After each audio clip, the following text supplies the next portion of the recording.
对，所以不过还好，我身旁有很多会酗酒的人，我可以好好的揣摩他们。像是谁？他是我老公的部分。会问。开心战机！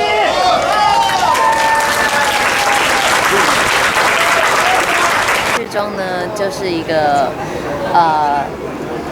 将满30岁，然后人生过得非常的颓废，被妈妈丢在美国，然后很失败的 loser。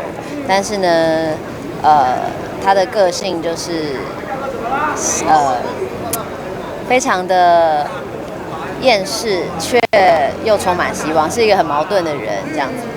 那这个角色有没有你觉得比较挑战的地方？挑战的地方应该是这个角色非常爱酗酒，但是我个人的酒量非常的不好。对，所以不过还好，我身旁有很多会酗酒的人，我可以好好的揣摩他们。像是谁？他是我老公的部分。会问。好，那叶璇呢？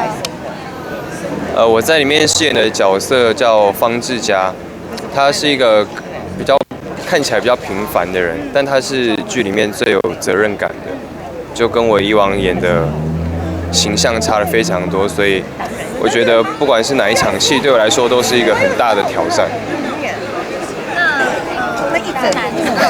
我在试影里面饰演的是叫做张雨绮的角色，然后她是一个有点康，然后在办公室中会跟叶璇有一些互动。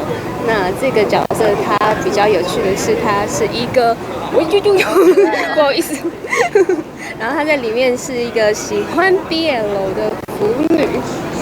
我觉得很有趣，是一个有趣的挑战。然后最近有一直在看，就是腐女的喜欢的动画之类的。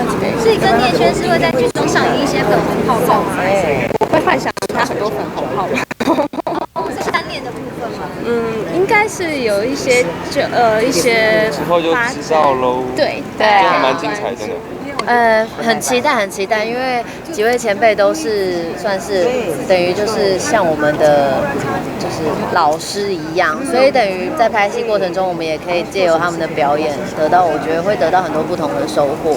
然后而且我们这部戏蛮特别的，就是真的是前辈演员很多，所以我很期待我们到时候拍摄大家发生的很多火花。叶璇会不会为此感到就是没办法这么的放开之类？因为毕竟很多的前辈在里面。他好像是全剧年纪最小的。对。